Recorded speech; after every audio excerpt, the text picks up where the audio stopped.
Et là, la question que tout le monde se pose... Comment faire ça? Comment? Comment intégrer ces 9 tasses-là? Ouais.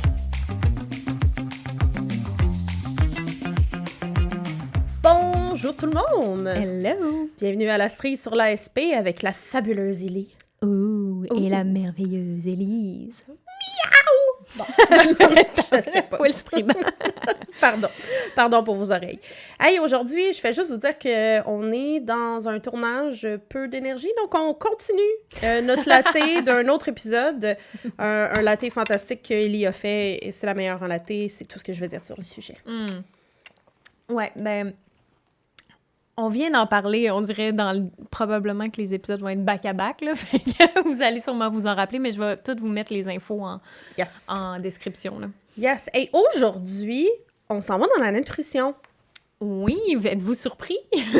On en parle tout le temps, j'ai l'impression. Mais ce que j'aime, c'est qu'on a parlé beaucoup du protocole de Walsh, on a parlé un peu des grandes étapes, du pas de gluten, pas de produits laitiers, les 9 tasses. Et aujourd'hui, on va m'aider, moi, et beaucoup de monde à la maison, où on va focusser sur ces 9 tasses-là. Qu'est-ce qu'il y a dans ces 9 tasses? Qu'est-ce que c'est? Oui, c'est ça. On va juste expliquer un petit peu plus la notion des 9 tasses dans le protocole de Walsh, puis aussi parce qu'on reçoit des commentaires qui disent justement des fois j'ai de la misère à arriver aux 9 tasses par jour, là, tu sais, puis ça me prendrait... Puis pour des gens qui suivent le protocole déjà, puis ils se disent, ouais, mais des fois, c'est juste le fun... C'est pas groundbreaking, là, ce que je vais vous partager nécessairement, mais des fois, juste d'avoir une autre idée puis de l'inspiration de quelqu'un d'autre, ça aide. Oui. Fait que j'ai pris des petites notes, c'est pour ça que j'ai mon petit calepin.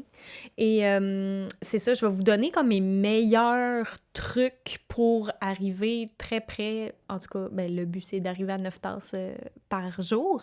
Et pour break down les 9 tasses, donc dans le protocole, on a 3 tasses de, je dirais, feuillus verts. Oui, absolument, right? feuillus verts. On parle de tout ce qui est laitue, sauf la laitue iceberg. Ça ne compte pas. Pour de l'eau. Ça compte pour de l'eau. Il n'y a pas grand-chose qui compte dans la C'est laitue ça. iceberg, mais tous les autres types de laitue, la romaine, les... Beta-carte, bok choy, tout le genre de feuillus, le kale, tous les trucs deep green, là, tu sais. Oui, vert foncé. On a 3 tasses de ça sur les 9. Exact. Ensuite, 3 tasses de légumes contenant du sulfure. Oui. De la sulfure? Du sulfure. Je pense du sulfure, mais bon, brocoli. Chou-fleur, ail. Chou Champignons. Bruxelles. Champignons aussi, je crois. Champignons, ça se Chou peut. Bruxelles, oui. Ben, je pense tous les choux. Oui, ils contiennent effectivement. Donc, ça, mais sachez que faudrait que à toutes les fois, je dis cette information-là parce que c'est pour moi vraiment cool. Je pense que 1 gousse d'ail ou 2 gousses d'ail équivaut à 1 tasse. Oui, donc, vous vous rendez compte que ça peut... Vous aller pouvez vite. mettre 6 gousses d'ail dans votre souper si vous voulez. Là. C'est très bon, de l'ail. Un Mais moi, j'adore excellent ça. conseil, sauf pour les vampires. Exact. Mais pour tous ceux qui sont non-vampires, c'est vraiment intéressant. D'ailleurs, dans le livre de Walls, elle a des fruits et légumes qu'elle écrit comme un avocat, tu sais, je pense qu'un demi-avocat compte pour 1 tasse ou quelque chose du genre. Là. Elle a vraiment des équivalences dans le livre qui sont très utiles. Oui, elle a comme un index qui est vraiment très clair, qui indique qu'est-ce qui est quoi. Mais donc, je trouvais ça intéressant parce que pas mal tout le monde cuisine avec de l'ail. Là. C'est la base de beaucoup, beaucoup de soupes et de recettes. Fait que c'est quand même vraiment intéressant de savoir que tu peux mettre un petit peu plus d'ail puis te rendre à 3 tasses assez facile. Là. Oui, absolument. Fait que quand t'es dans un pinch là, puis que tu n'as pas mangé de choux, etc. de la journée. Et les 3 dernières tasses, c'est légumes/fruits colorés.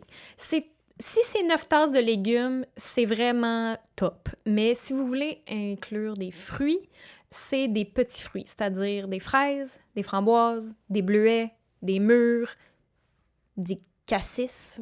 Oui. Tu sais, ce genre les antioxydants, en fait, les petits fruits, les baies. Qui sont vraiment très colorés. Donc, à savoir que Walls parle, par exemple, si tu manges une pomme, on s'entend qui est colorée à l'extérieur, mais juste la pleure et qui est blanc à l'intérieur, ben bravo, t'as mangé une pomme, mais ça ne compte pas dans tes 9 tasses. Exactement. Donc, les pommes, les poires et les bananes ne comptent pas parce que c'est des fruits beiges, si on veut. Oui.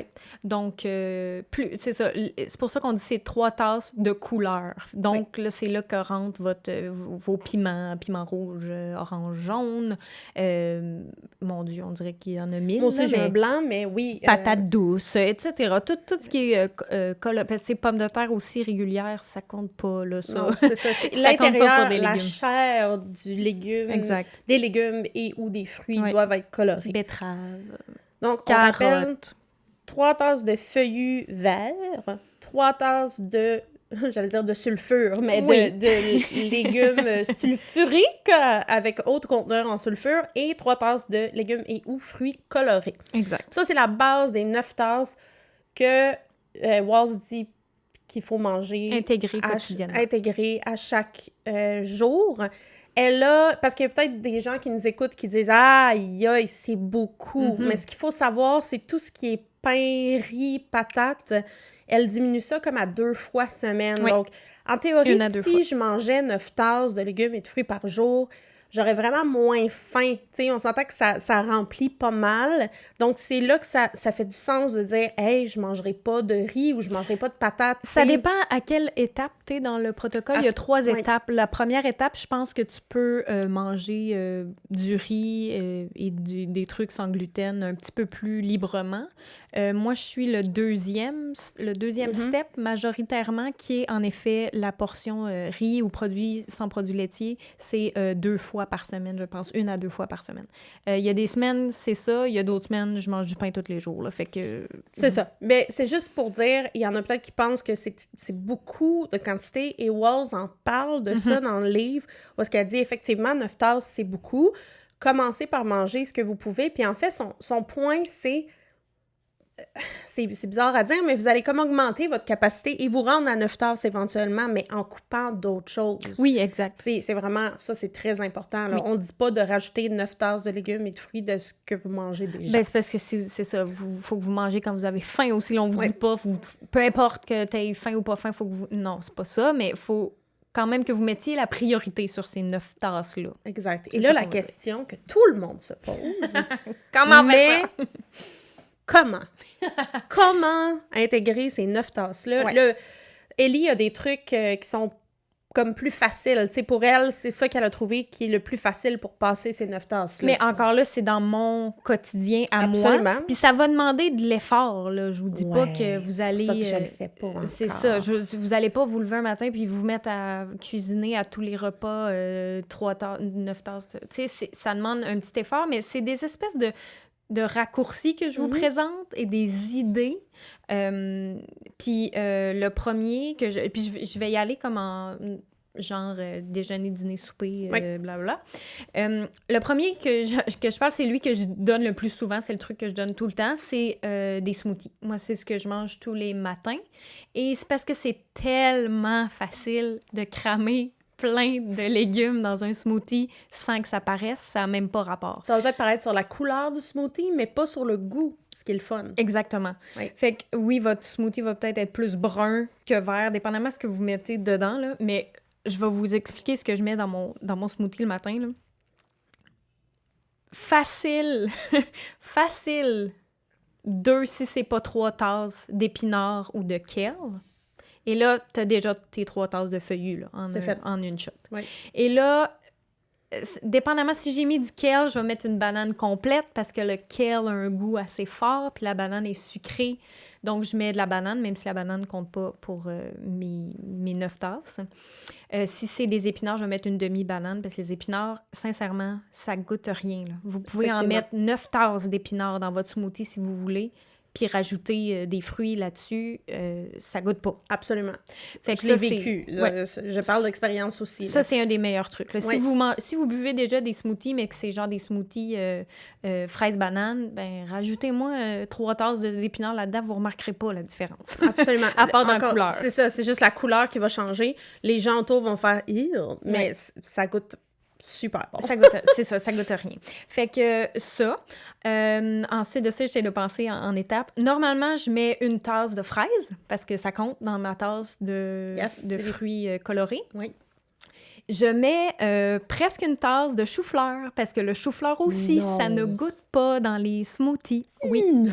Et pas cru, je l'achète chez Louffa. Je pense qu'il est comme cuit et ensuite congelé. Fait que mon chou-fleur, il est congelé dans mon congélateur. Et je mets à peu près une tasse de chou-fleur là-dedans. Fait que j'ai une tasse de sulfure et ça ne goûte pas du tout. Et je vais vous donner un autre truc pour le goût aussi tout de suite après. Et là, moi, je mets mes petits suppléments. Là. Je mets un scoop de collagène en poudre. Je mets une cuillère à thé de spiruline, c'est de l'algue. Et ça aussi, c'est dans le protocole de Walsh d'ajouter de l'algue à votre alimentation. Fait que j'en mets dans mon smoothie et jam-pack. Je mets une cuillère à table de graines de lin, une cuillère à table de graines de chia, une cuillère à table de graines de chanvre. Et je pense que c'est pas mal ça. Et l'autre affaire pour le goût, je mets du jus de citron. Je mets de l'eau, c'est la base de mon smoothie, c'est de l'eau. Mais je peux mettre, mettons, 2 citrons, le jus de 2 citrons. Moi, c'est le truc que je donne à tout le monde parce que je dis, essayez-le, vous allez pas comprendre à quel point votre smoothie goûte bon. Là. Genre, tout ce que j'ai jammé, là, des chou-fleurs et tout. Est-ce que ça goûte le citron? Oui. OK. C'est que, tu sais, si tu mets tout ça, mais pas de citron, ça va goûter weird ou fade ou bizarre. Fait que la banane aide. Si, comme je vous disais, si c'est de l'épinard, je mets une demi-banane puis peut-être le jus d'un citron. Mais si c'est du kale, le kale, ça goûte plus corsé, si on veut. Fait qu'une banane complète et le jus de 2 citrons. C'est ça que j'ai fait ce matin. Fait que le citron, là, c'est game changer. Là. Game changer. Là. C'est ça qui fait que votre smoothie goûte bon. Là. Fait que c'est ça. Ben, parlant de smoothie, moi, je suis très classique dans mes smoothies. C'est souvent mangue, fraise, épinard, parce que ça goûte vraiment rien, et beurre d'arachide. Oui, absolument. Beurre d'arachide. L'affaire, c'est que l'arachide, ça aussi, c'est juste une à 2 fois parce que c'est une légumineuse. Mais mettons beurre d'amande. Oui, c'est ça, beurre de cachou. Il y en a vraiment beaucoup, là, mais ça, c'est mon préféré. Mais je vous dis, là, les épinards, ça goûte absolument rien. Je ne savais pas pour le chou-fleur. Ça m'intrigue vraiment beaucoup.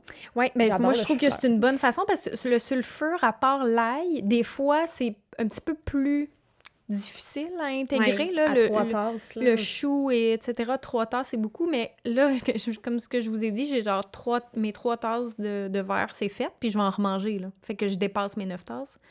J'ai mis une tasse de sulfure avec mon chou-fleur, puis j'ai facilement mis une tasse de coloré avec mes fraises. Okay. Fait que là, il me reste 2 tasses de coloré, 2 tasses de sulfure pour ma journée. Fait que c'est pour ça que je vous dis, si vous avez une affaire à retenir de cette vidéo-là, c'est faites-vous des smoothies le matin.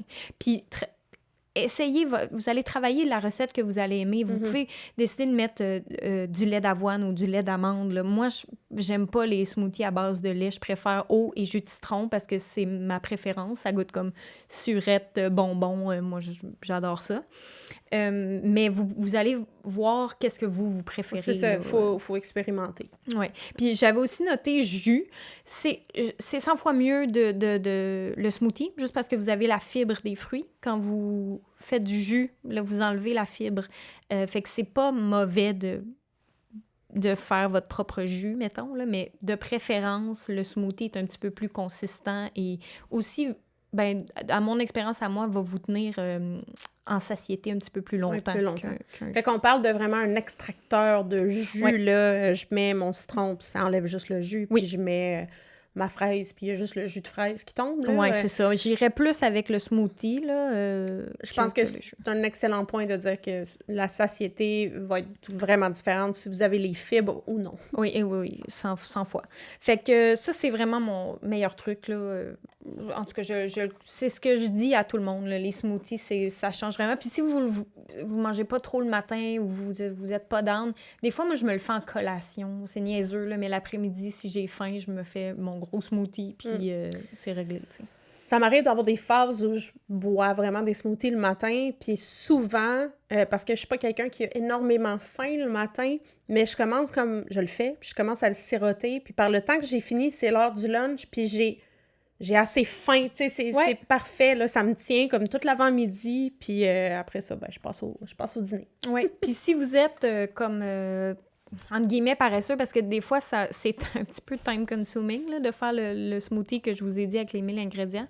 Si vous voulez, vous pouvez le faire d'avance puis le mettre genre au congélateur. Genre, mettez tous vos ingrédients dans un contenant mettez ça au congélo, puis vous avez juste à rajouter votre liquide et... Oui, absolument. Puis j'aimerais dire que ça se vend. Ça se vend déjà congelé, tout fait en portions avec plein d'ingrédients. Regardez les ingrédients. Regardez les ingrédients, évidemment, mais je sais qu'il y a plusieurs entreprises qui font ça maintenant. C'est juste parce qu'on peut pas savoir la quantité exacte. La quantité est plus difficile, mais si vous avez besoin d'un boost ou vous dites « Hey, je vais acheter ça, puis je vais rajouter des choses tu sais, ça peut être un raccourci facile venant de moi qui a de la misère à faire des efforts là, en ce moment côté bouffe. Là. Oui, ou un bon début même. Si vous buvez pas de smoothie du tout, vous pouvez commencer par ça. C'est juste que là, moi, je l'ai streamline sur qu'est-ce que j'avais besoin de mettre dans mon smoothie, là, d'où chou-fleur, etc.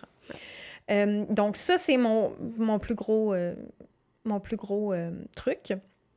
Ensuite de ça, celui-là, il est tricky un peu parce qu'il va avoir l'air plate, mais je vous garantis que vous pouvez le rendre fun.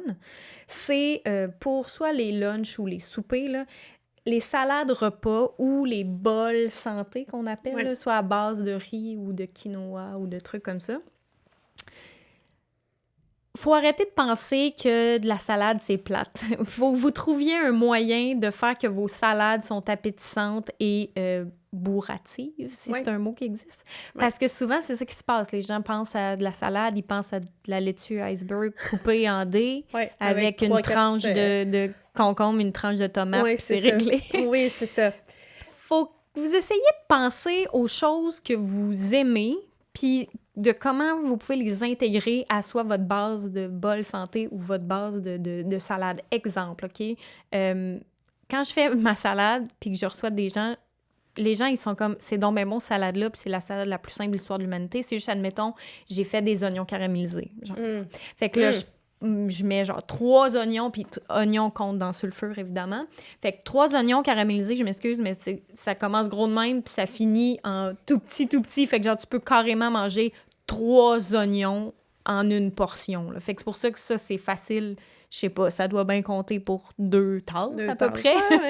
Fait que c'est ça que je fais. J'ai fait réduire, fait que ça devient comme tout petit. Puis je mets ça dans ma salade.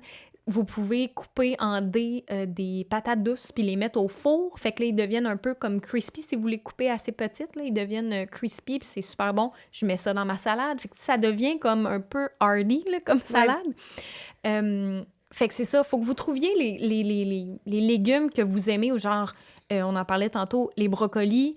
Je mets ça au four, en fleurette, au four avec la poudre d'ail, de la poudre d'oignon. Vous pouvez même mettre du Everything But the Bagel Seasoning, c'est genre trop bon. Vous mettez ça au four, vous mettez ça dans votre salade. Tu sais, ça devient pas juste comme de la salade avec des tomates. Ça, c'est de quoi de pire que ça, tu sais.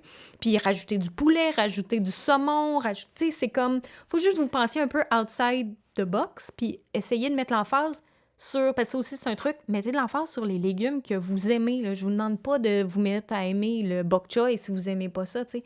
Mettez de l'emphase sur les légumes, surtout, que vous aimez, puis incorporez-les de différentes façons dans votre alimentation, que ce soit cuit au four, cuit à vapeur, cru, etc. C'est sûr que c'est bien de pas toujours manger la même chose. Vous allez voir dans le livre, ça revient aussi, la variété, c'est super important. Fait que si vous faites vos smoothies tout le temps avec du kale, ben là, un moment donné, vous pouvez switcher, là, mettez des épinards, mettez de la bêta-carde, essayez de trouver un autre feuillu, parce qu'il y a d'autres bienfaits aux épinards qu'il n'y a pas dans le kale et vice-versa. Fait que, tu sais, essayez quand même d'avoir une variété, c'est toujours mieux.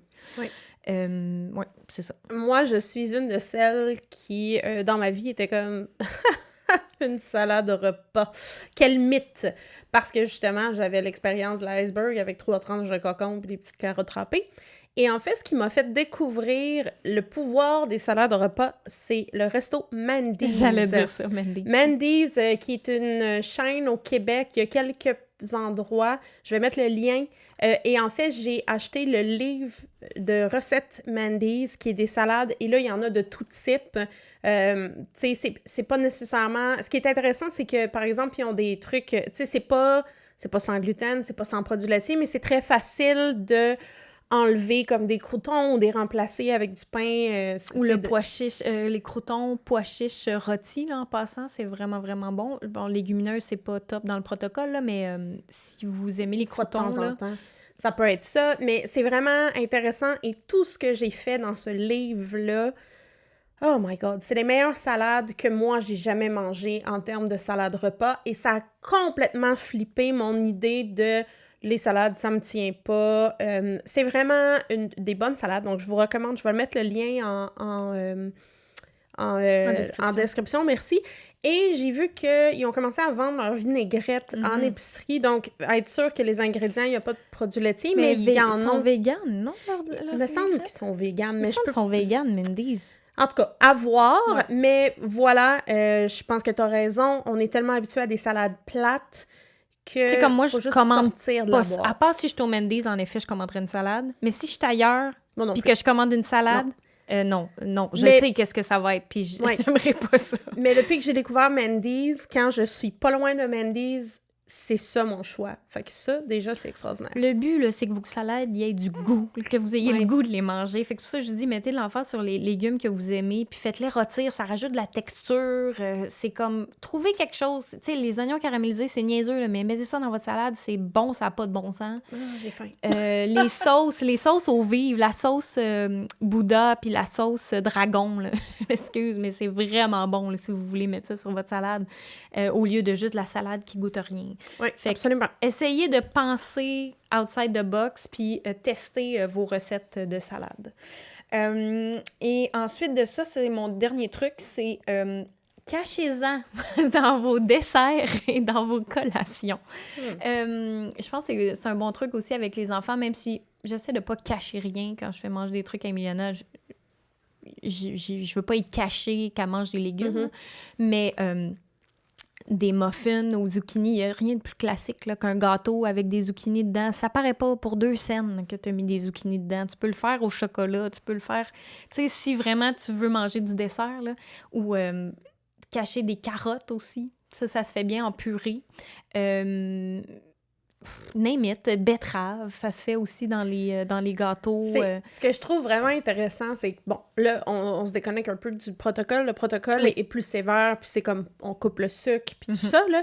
Mais si on va juste sur l'idée de la première étape, qui est pas de gluten, pas de produits laitiers, puis 9 tasses de légumes et de fruits, ça compte! On est correct, tu sais, un dessert, un pain aux zucchini, ça va compter. Oui, je vous dis pas mettre 2 tasses de cassonade non plus dedans. Là. Il y a des recettes qui mettent un quart de sirop d'érable à la limite. Oui, ça peut être un peu... Mais c'est juste la réalisation que, tu sais, les légumes et les fruits que vous allez manger, ce que je trouve fascinant, c'est, en tout cas, on vous recommande toujours de lire le livre de Walls, parce que moi, au début, je me disais... C'est sûr que je comprendrais rien, mais elle vulgarise l'information quand même bien. Puis là, on réalise l'impact que ça a sur nos cellules, finalement. Puis pourquoi est-ce que ça pourrait aider notre SP? Fait que c'est sûr et certain que ça prend de l'effort. Je pense que c'est des super bons trucs. Puis, tu sais, contempler. Puis quand... Puis, oui, super important. Je suis une fille qui est très noire et blanc. Si je ne suis pas capable de faire 3 repas avec 9 tasses, c'est correct que je me fasse juste un smoothie avec 2-3 tasses. Tu sais, dans le sens où on commence en quelque part, puis c'est déjà mieux. Parce que j'ai tendance, moi, personnellement, à dire « Ah, ben, j'ai pas assez d'énergie pour faire l'effort de faire les 3 repas, fait que je ferai rien. Ouais. » Mais... Attends peu. C'est pour ça que je disais le raccourci, préparez vos smoothies d'avance. Vous pouvez toutes les préparer d'avance, les mettre dans un contenant déjà tout fait au congélo ou au frigo. Fait que vous avez juste à mettre dans votre mix avec l'eau ou votre liquide. Fait que, tu sais, trouvez-vous des raccourcis ou aussi, quand je disais, cachez-en dans vos desserts. Puis je disais ça parce que si vous êtes habitué de faire des muffins pour manger le matin ou vous êtes habitué de faire des desserts une fois semaine ou whatever, ben essayez de trouver des façons d'intégrer, comme je vous dis, les carottes en purée ou les zucchini ou les betteraves. Tout ça, ça se cache bien. Quand il y a du sucre, là, ça se cache bien. Là. Fait que, tu sais, c'est pas pour ça que c'est mon dernier truc, entre guillemets, parce que c'est pas mon truc que je veux mettre de l'avant parce qu'on essaie d'éviter le sucre le plus possible. Là. Mais si vous pouvez essayer de d'en cacher dans ces endroits-là. Oui. En fait, je pense que l'objectif, c'est de dire, regardez qu'est-ce que vous mangez en ce moment. Exact. Puis est-ce qu'il y a quelque chose qui est plus facile, tu sais? Est-ce que si vous mangez un hamburger le soir d'habitude, ben est-ce que vous pouvez vous faire rôtir des oignons puis un zucchini dans le poêle, puis ça sera déjà ça. Exact. Continuez à manger votre hamburger, tu sais, si c'est ça. Oui, je pense que c'est... Les petits changements ont un pouvoir d'action qui est énorme versus ce que je fais, moi, qui est de l'inaction quand je suis pas capable de le faire au complet. Oui, mais je comprends moi aussi, je suis un petit peu comme ça, là. C'est comme 0 ou 1000. Ouais. Mais oui, essayez de repenser que ça n'a pas besoin d'être parfait. Vous avez juste besoin d'essayer puis de le faire, même si c'est pas parfait. Puis la dernière chose, c'était genre par rapport aux collations, c'était de repenser les collations, juste parce que souvent, ça va être une bartende, ça va être des chips, ça va être, tu sais, l'affaire qu'on peut grabber vite, qui est comme la barre quelque chose, mais souvent, il y a beaucoup de sucre là-dedans, puis pas vraiment de fruits, de légumes qu'on essaie d'inclure. Fait que c'est pour ça que je disais, moi, les smoothies, des fois, je me fais ça en collation. Surtout s'il y en a déjà de pré-faites, c'est vraiment rapide. Puis c'est ça, ça a l'air d'être plate comme collation, mais tu sais, si vous avez vos crudités déjà coupées dans le frigo, vous avez juste à sortir truc, puis ils sont déjà là. Si vous aimez ça avec de l'humus, moi, j'aime pas vraiment l'humus, mais tu sais, juste si vous avez besoin d'une trempette avec vos crudités, bien assurez-vous que dans votre frigo, tout est déjà fait. Fait que c'est vraiment aussi simple que de prendre la barre que de prendre vos fruits ou vos légumes lavés et coupés dans votre frigo. T'sais. Absolument. Parlant de quelqu'un qui a peu d'énergie à mettre là-dessus, particulièrement dans les derniers 6 mois, le fait que ça soit prêt dans mon frigo, là, ça a tellement un impact énorme. Puis pendant longtemps, j'ai fait des salades pour le lunch. Puis ce que je faisais, c'était des gros pots maçons. Puis je me suis acheté une machine sous vide qui fait les pots maçons. Donc, on parle de salade préparée. Je faisais ça un après-midi au complet. Puis j'avais de la salade pour une semaine à chaque lunch, puis ça restait frais. Donc, il y a des raccourcis. Je vous l'accorde, ça prend de l'effort parce qu'il faut préparer, puis il faut aller faire l'épicerie, puis il faut oui, tout mais ça. Si une journée par semaine, tu as cette énergie-là, admettons, ben donne-la c'est un bon toute investissement. Là. Oui, c'est ça. ça. Puis prépare d'avance, tu sais, comme ça. Tes trucs sont prêts dans ton frigo. Fait que ça. Après ça, toute la semaine, ben, t'as pas besoin de te soucier de rien. Tout est lavé, tout est coupé, tout est là, tu sais. Fait que c'est ça. C'est encore une fois adapté à votre réalité, là. C'est dur de dire faites ci, faites ça quand c'est pas pantoute votre mode de vie. Là, mais c'est vraiment intéressant d'avoir des trucs puis savoir un peu où débuter. Fait que laissez-nous savoir en commentaire, est-ce que vous avez des trucs, est-ce que vous avez des questions, est-ce qu'il y a des choses que vous voulez savoir là-dessus? J'allais dire la dernière affaire que je vais mentionner parce que ça vient de me popper. J'ai oublié de la noter. C'est même chose que les salades repas, là, les soupes. Tout le monde aime les soupes, soit que ce soit les potages ou les soupes. Puis là, comme on est dans la saison automne-hiver, en tout cas au Québec, c'est tellement facile de faire une soupe puis de mettre comme plein de légumes. Tu sais, comme je disais, l'ail, les oignons, le chou, là, c'est facile. Tu sais, j'ai sorti une recette à mon chum. J'étais comme, j'ai trouvé une recette de soupe aux choux. Ça a l'air super bon. Puis là, mon chum était comme, soupe aux choux? Genre, comme, tu sais, ça n'a pas l'air rapide. Ça fait 3 fois qu'on le fait depuis que j'y ai montré la recette. Et genre, c'est comme, OK, on fait la soupe aux choux. C'est vraiment super bon parce qu'il y a de l'ail, il y a de l'oignon, il y a du chou, oui, mais il y a des tomates, il y a toutes sortes il y a des carottes, il y a name it, il y a plein de légumes, mais le bouillon est bon. Tu sais, c'est comme c'est bien assaisonné. Fait que, tu sais, ça fait que tu te rends pas compte, mais tu manges un shitload de légumes. De tasses. Oui, c'est ça, tu sais. Fait que, puis c'est ça. Aussi, c'est en potage, mais c'est la même chose, c'est juste réduit en potage, tu sais. Fait que ça aussi, c'est facile de... Prenez vos recettes de potage automnal préférées ou vos recettes de soupe préférées, puis rajoutez des légumes. Mon chum, il fait ça, là, admettons, il va faire des tacos ou de la sauce à spag, mais il va, genre, quadrupler la quantité de légumes, mais il va les couper en tout petits mini que, genre, tu manges. On dirait que tu manges 100% de la viande, mais, genre, le 3/4, c'est des légumes. Tu sais, genre, les petits champignons coupés en dés, les petits céleris coupés, tout est comme coupé tellement finement que tu pognes jamais un gros chunk de légumes. Tu t'en rendras pas compte que ta sauce ou whatever a plein de légumes dedans. Fait que ça, c'est juste un autre petit truc aussi, même si votre recette call pour une carotte, ben mettez-en 3. Oui, mettez-en plus. C'est un bon truc. Mais... Fait que c'est ça. Eh bien, merci tout le monde. Merci, Élie, de nous partager tes trucs. Et c'est ça. N'hésitez pas à nous laisser savoir vos questions, commentaires en commentaire. Puis si vous avez des trucs aussi, moi, j'ai pas la science infuse là-dessus, là. Ou des recettes, ou peu importe, oui. quelque chose que vous voulez partager, laissez-nous savoir. Des trucs que vous faites, puis que ça a changé votre vie ou dans votre quotidien, c'est vraiment simple à incorporer. Je suis full preneuse, puis sûrement qu'Élise aussi, là, on est full à l'écoute de ça. On prend des notes. Oui, exact. Fait qu'on se dit à la prochaine. Oui, à la prochaine. Merci tout le monde. Bye!